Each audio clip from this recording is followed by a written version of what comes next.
So the first Falcons depth chart was released ahead of the opener against the Carolina Panthers. And a couple of thoughts about this. One is that sneaky old Arthur Smith pulling a fast one on us and not having Dee Alford listed as a punt returner anywhere on the depth chart during the preseason. And now he shows up as the starting punt return guy on the depth chart, with Cordell Patterson being the number one kick return guy and Mike Hughes being his backup. Now, obviously, Hughes is just coming back from injury, right? He just started practicing, I guess, on Monday, and he's been out for a while.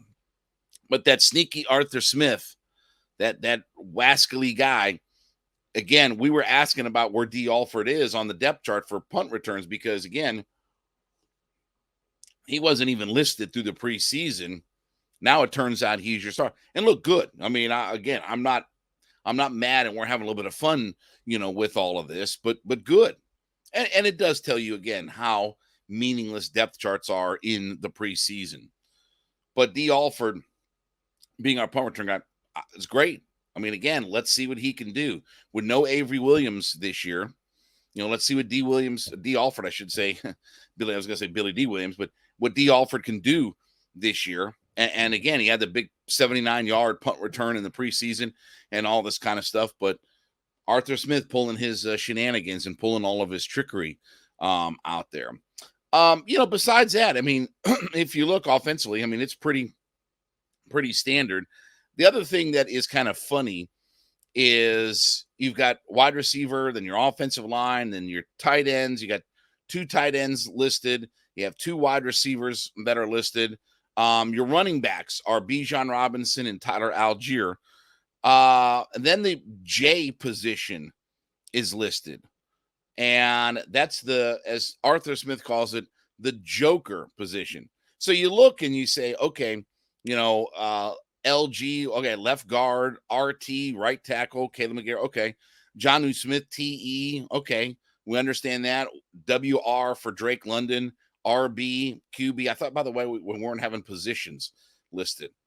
Would have been even funnier if we just didn't have positions listed on there. And then that J for the joker position.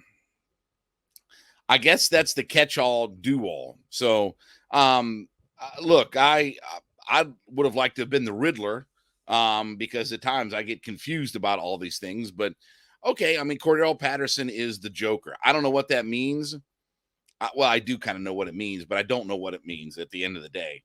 Positionless football, right?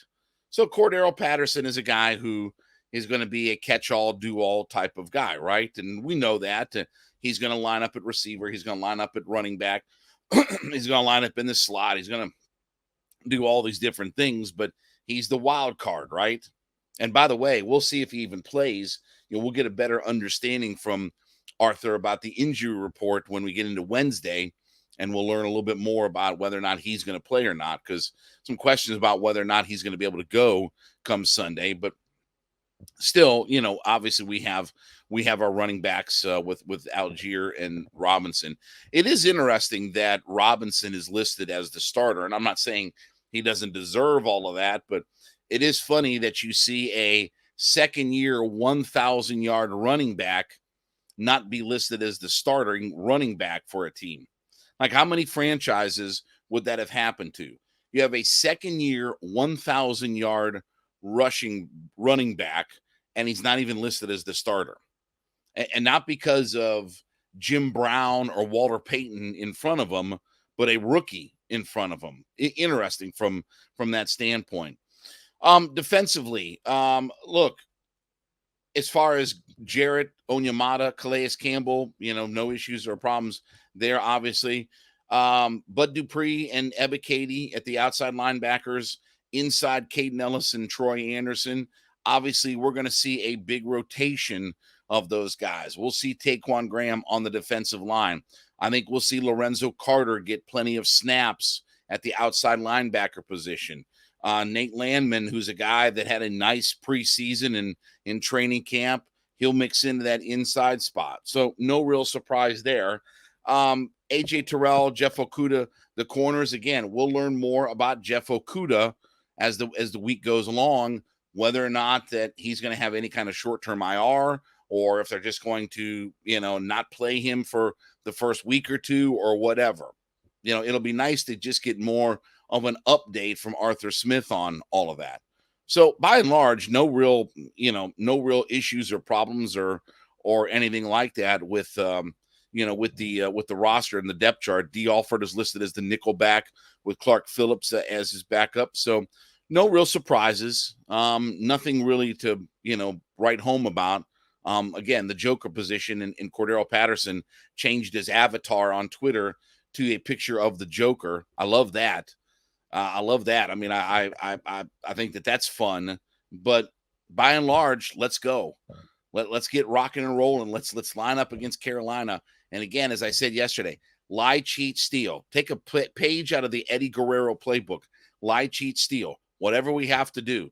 I don't care if you want the Joker, the Riddler. I don't care if you want Lex Luthor at quarterback. Whatever you need. Let's go get a victory on Sunday and get this thing on track. First victory to open up a season since 2017 would be really nice. So we'll see what happens there. All right, as you make Hittin' Hard your first listen, be sure to go into whatever podcast platform that you're listening on. Let us know that you're an everyday listener to this show. We call them our everydayers. And leave us a comment in the platform that you're on. Let us know that you do listen in 5 days a week to our shows.